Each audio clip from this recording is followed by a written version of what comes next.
we've been speaking, I think since right at the beginning of 2020, we've been speaking more about the social changes that are in the air and this more turbulent era that we're in, which is very different in tone to, I think, the world 10, 15 years ago. And we also have this kind of turning of the generations. The millennials are growing up and settling down, and it's Gen Z who is coming forth and creating the culture today. And things are shifting. And I'm curious to get your sense on how, you know, going back into the land of women today, what does someone have to bear in mind in terms of what's changed and what's different given the times, the social climate, the technology? What are you seeing in your part of the world and with the men and the women that you know well? You mean how the dating world is changing, right? As far as, Yeah, I mean, I would have to look up the statistics, but just for example, the amount of couples and even marriages that get together because they meet on dating app yeah, is huge, and that never existed before. How much of our judgment and our searching and our messaging and our profile building is mitigated through, you know, the phone and this sense of avatar. Like you said in another video, you could spend a few $100 in having the perfect photo shoot, but it's completely different to who you feel you are on the inside or how you show up in day-to-day life in terms of what you look like. So that's a difference from 15 years ago. Then there's no smartphone. And also, you know, I there's a sense that people are a bit more kind of hushed or even sexually more conservative. So I've seen people complain about films come out in Hollywood. They say there's too much sex in films these days, and we feel a bit grossed sure. out. Whereas 20, 30 years ago, it was kind of like the Gen X at its zenith was completely, let's have a more crazy experience than we're having now. Like, let's go even further into individuality. And I sense today I don't know if there's more conformity. I'm kind of asking you, but the vibe has shifted a number of times. And what I do know is that men come, and part of their hesitation is I'm now re-entering a world in which the rules have changed, and I Yeah, feel more that's for timid, sure. particularly when it comes to women. Post Me Too, post, you know, someone can go online and say a lot of things about me. Post this kind of what are the rules of consent? And I sense there are some rules of Yeah, consent, but I don't quite know what they are, and so I'm going to go on the careful side. This is you know, gives massive grounds for hesitation. yep. You look at the edge of the map and there be dragons. Uh-huh. That's all we know. It's it's really changed in that the things that we took for granted that was normal for centuries is now sensitive and offensive, which is shocking. I mean, it used to be that women would have a couple of drinks so that they could have an excuse to have sex with a man and say, okay, well, I was just drunk. And now that's rape because I had two glasses of wine and I couldn't fully consent. And and the other idea that it's almost illegal in some places to go up to a woman and say, hi, what's your name? That's not invited, is what they say. That's an intrusion. It's not invited. Um, and the dating apps, like you said before, in the 70s and 80s, you had to meet somebody in person because you didn't see their face online. You didn't see them before you saw them. Lonely You Heart know, Sad, it would be like 40 words of text in a newspaper clipping or something like that. I mean, yeah. really going back Imagine the idea of a blind date nowadays. Not possible. without You- stalking their profile before you actually go. yeah, you get yeah. So no such thing as blind dates anymore. But like I said, because it's all avatars and it's all this mythic, this fantasy of what we present a fantasy, and real life can't match up to it in any way. Um, and also technology's changed. So a guy coming back in the dating world after 15 years, now technology and people are on Tinder or whatever happens to be when they're watching this video, um, and come down the pipe is AI. Like I always kind of like facetiously say, you know, women that are offended when you approach them on the street and say, that's uninvited attention, are going to be craving that attention when you have an AI girlfriend in the future. You know what I mean? You got a sex robot. Sure, I'm good. All right. Cooks me dinner, does everything I want. So for certain, that's probably one of the biggest things that affects a man's uh, feeling that he can go back into the world is because he doesn't know not up on this technology.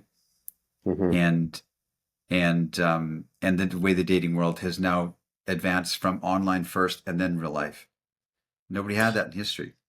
And I'd throw into that a latent fear that he would be judged, whatever he does. If he approaches or talks with her too Yes. softly, there's a judgment for not being masculine enough. But if it's too harsh and too pushy and too invasive, Yeah. there's a judgment for being encroaching. So it's almost like the high wire act that men feel they have to walk these days is a lot thinner than it was. There was a lot more, I would say, forgiveness for sloppiness and error and mistakes in the past, or at least that's the way it felt. Yeah. There's a there's a real it used to be in all of cultures and all of history, men were the choosers. It was always the woman trying to get a husband, trying to land a husband, and the parents would say, "Did Mm. you got to try and get a husband?" And so the women are always dropping the hanky and trying to get noticed and trying to get a good husband. I mean, I'm not saying that that was a better way, but that's the way it has been. And now it's women are the choosers. Women are the ones that are selecting and batting away the men. Um, and it's inverted from what it used to be. And other people have said it many times and more elegantly than I can that the idea of these avatar forward meetings allows women to um, really and the volume of people that you can meet online Mm. that will it gives them a false sense of um, exclusivity or importance of themselves. And so um, where 30 years ago, 40 years ago, they might have floundered in the dating world. They might have been like, I can't get a date. Now they're batting away people. Um, and it's something's changed in the psyche of men and the psyche of women because of this um, filtered experience. We're looking at the world through filtered eyes now. Do you think it's become harder for men these days compared to 30 to 40 years ago? If you were Oh yeah, starting out, yeah. So yeah, it actually, oh yeah, truly, logistically, the whole thing is a harder path for yeah. men today.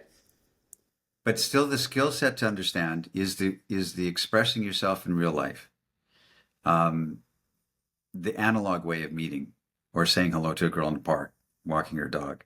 That's not going to go away. And all of the people who are caught up in the digital world still want to have that skill set and still want to receive that kind of, they're still craving that analog experience because, I mean, you go back to Kant and Hegel and stuff like that. It's the I and the other and the relationship that we have. Right now, we have I and the many digitally, not even the real other, just the Mm. images of the other.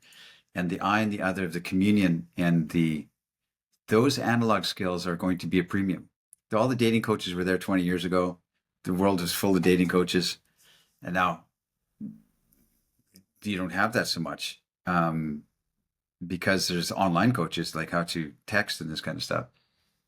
But I think there's going to be a premium on learning the skill sets of how to show up, how to, I think as we go forward, because get tired of that online bait and switch game. And I Before we think, yeah, go ahead. before we go further into um,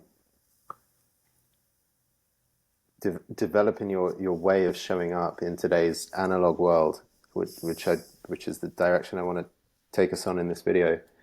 I asked a moment ago, is it harder for men than it was 30, 40 years ago? You give a unanimous sense of yes. But I also want to check Yeah. with women, with the sense of abundance, perhaps false sense of abundance they have because of their profile and the amount of incoming messages and matches and so on, do women actually have, is it easier and a better experience for women to really find what they want within this? You talk to any woman who's spent any time online dating and they're just sick of it. The guys say, "Oh, all I get is the crazies. I get crazy girls. Every girl I meet online is crazy." And the women say, "All the men." It's the same thing. No one is satisfied with that experience. Some Right. people say, "Well, I married my wife because I met her on, Plenty of Fish Yeah. or something." Eh? So there's a sense of a power switch, or at least who is choosing the abundance. The wheel has turned in the other direction, but not in a way that women are like, "Wow, we got a really good deal out of this." Online dating abundance and the way the technology can filter out men and so on. The funnel is not working in their advantage. Yeah, but there's an education under that. If women grow up with that impression since they're like pre-teens, that the online image is the only thing that matters. That's why we have all these renovations in women, the lips, the hair, the Yeah. butt implants. It's, I mean, that's not making yourself more beautiful. That's renovations. And because they're trying to match that, that profile, that avatar, they're trying to, but that's an education that they've received. Can they ever break out of that and go back to just plain simple freckle faced young girl who likes running through the fields with barefoot? I don't know. Or is this a lost generation of men and women? I don't know. Men Mm. too, because men are completely lost their testosterone, lost their mojo, lost their society's telling them that they're toxic, and their masculinity is toxic. Um,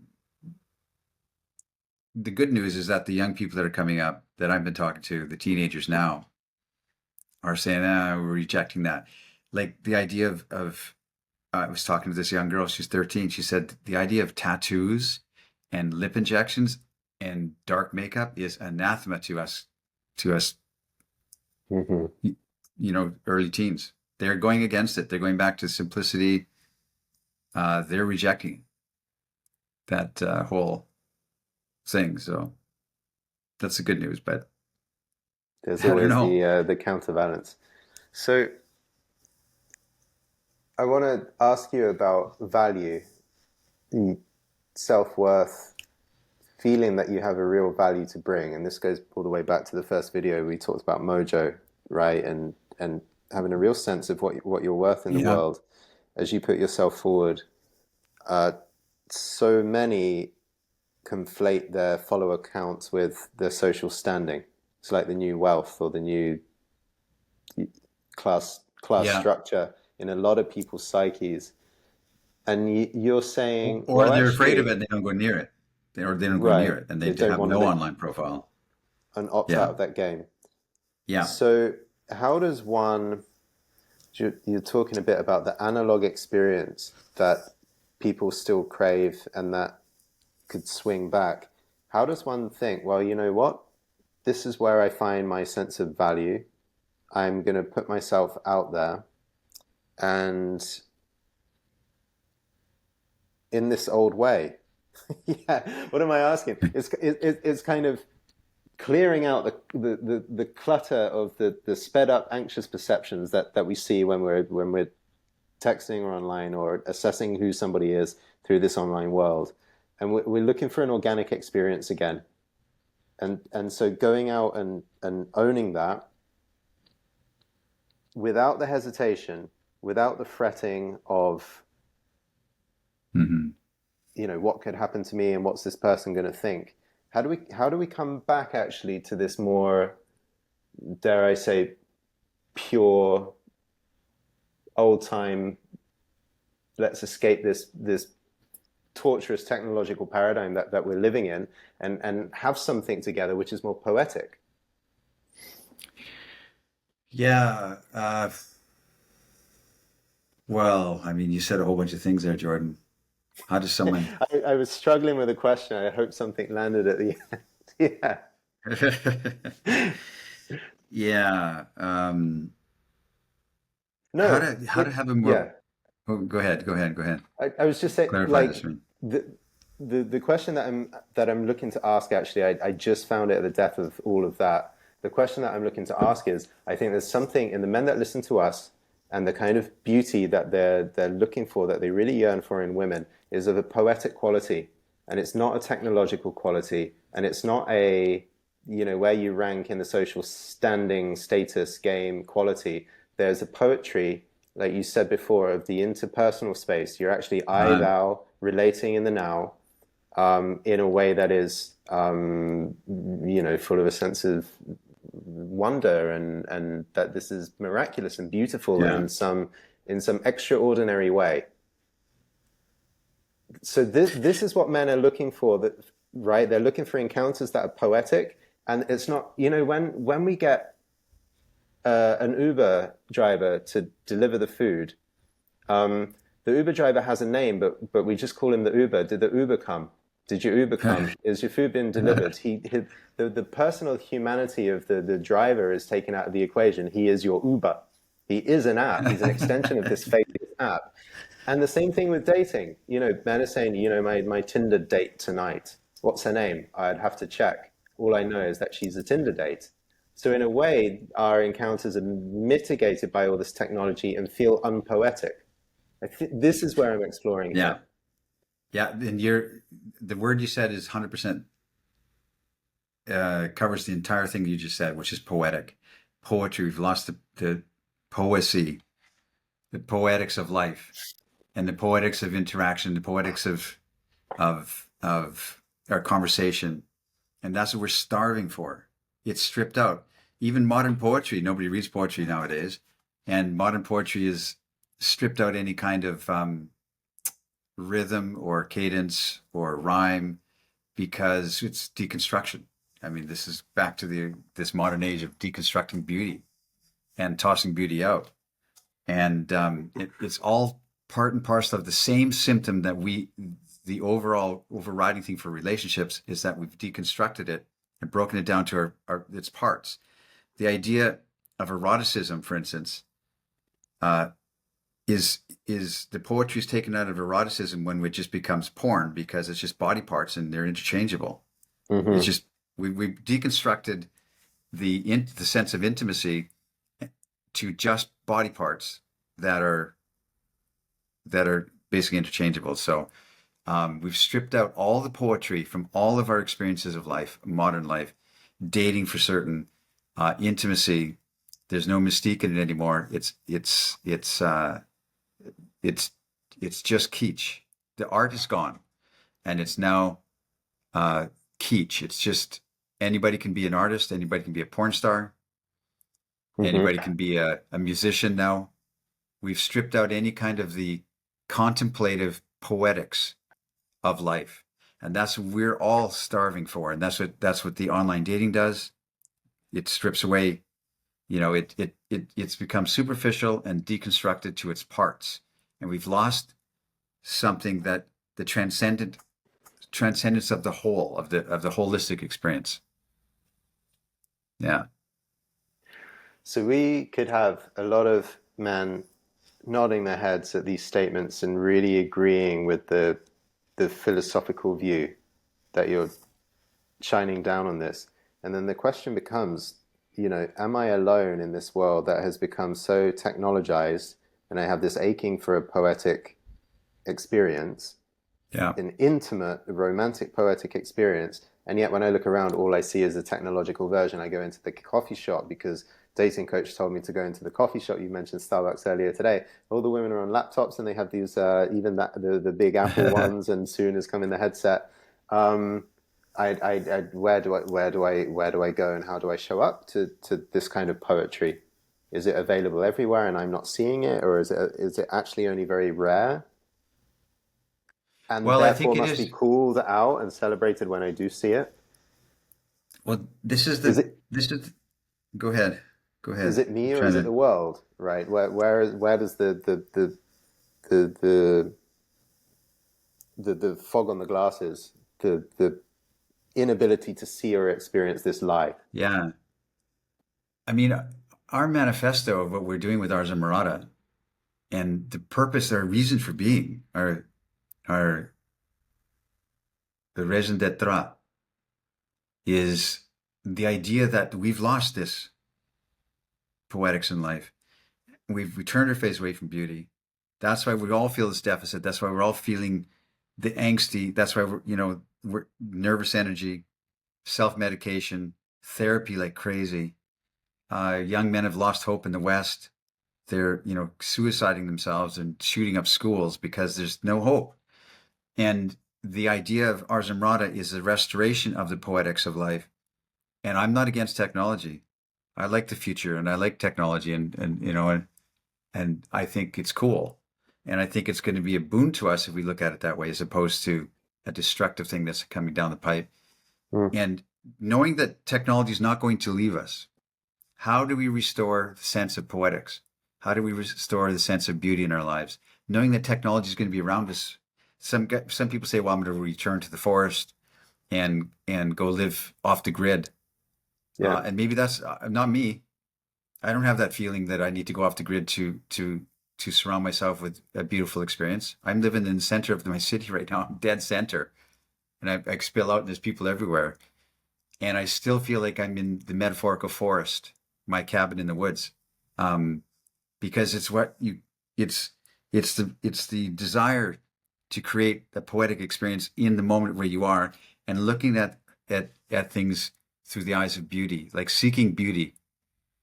The Bible says, "Whatsoever things are beautiful, think on these things," as opposed to thinking on the ideologies of the left and the right, the politics, the feminism, and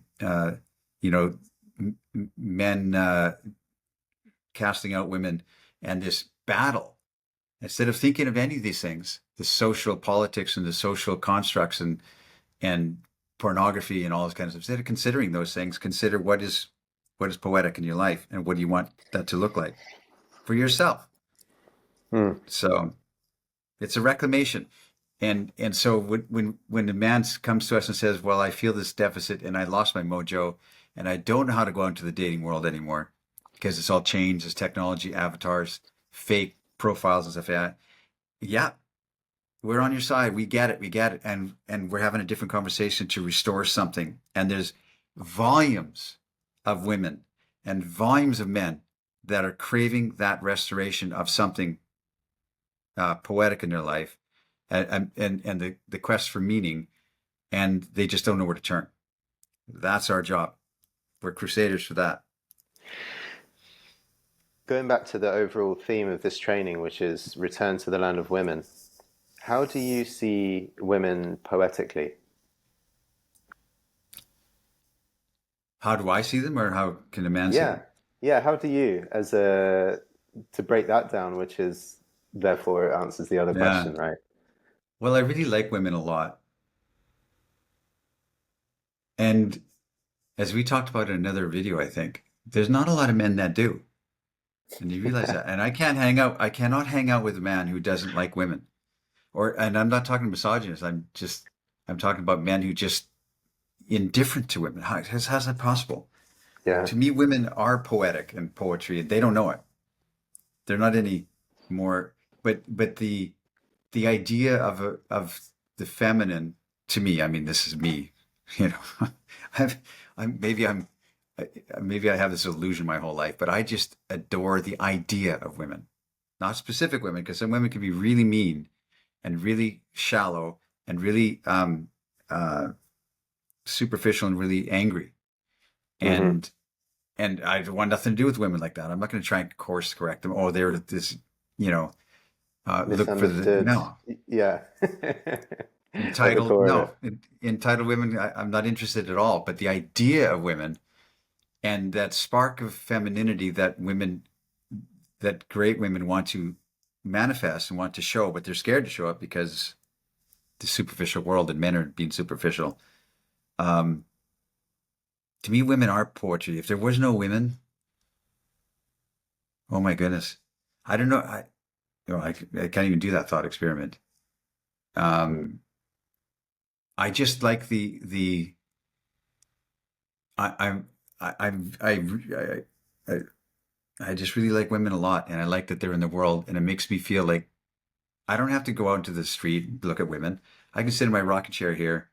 I can talk to you, and the knowledge that is out there in this world that women have been created and they're there, and that it shines off me, feels something strong in me, and women can recognize it. Women love, the phrase I always said was, "A man who loves women is loved by women." Just the way it is.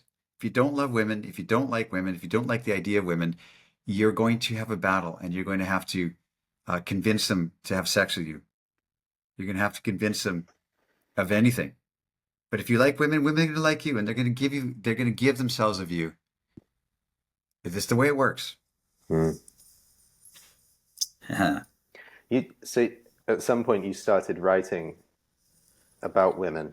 So there's a marriage, I think, of the woman as poetry, or the poetic view you have, the poetic feeling you have in your experience of women, and then wanting to capture that in words. And I can resonate. English, I think, was my worst subject in school. I had no interest in, classic literature or poetry or anything like that. And it's only since being on this Ars Amorata quest in my own life and having real, fully lived experiences with women that I'm like, shit, I need to write that down and kind of process what happened. But it ignited something lyrical within me as well.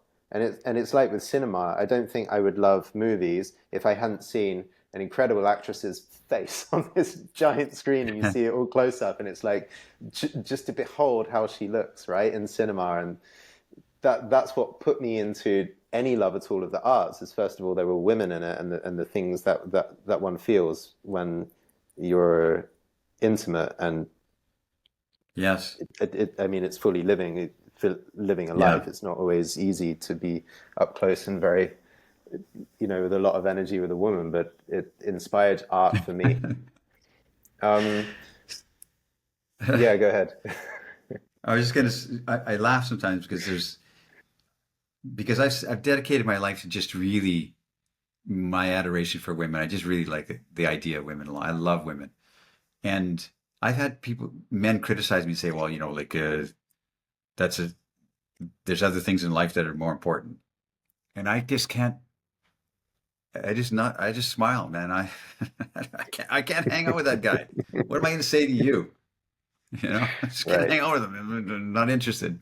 Shouldn't you be alleviating poverty or wildfires or something like that? Frivolous or something. Um, Incredible.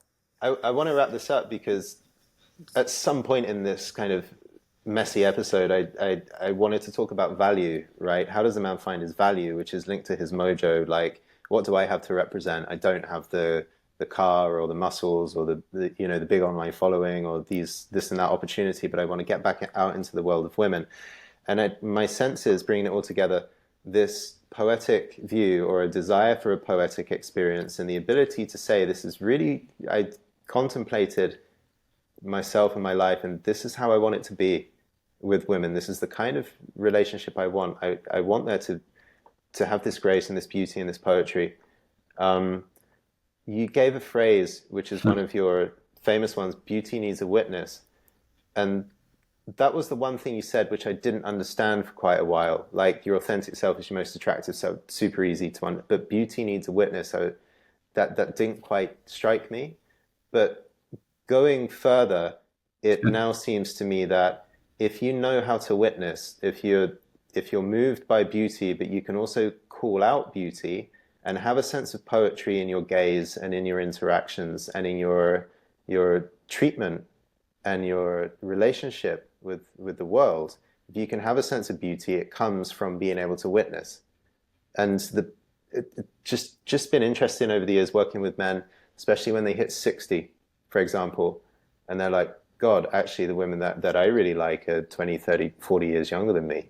And I would love that. I would really, really love that. Who am I at the age of 61, 63 to stand up and make my statement and my invitation to a woman who like that, who's half my age, right? How do I do it? Yeah. My age has got to, it's got to be a barrier. It's got to be a bad thing. And I think every man that I really work closely with around this topic had the same revelation, which is when I'm really witnessing beauty and I'm in touch with that sense of poetry, my age disappears. that the age is really a concept that lives in the mind as a limiting thought story.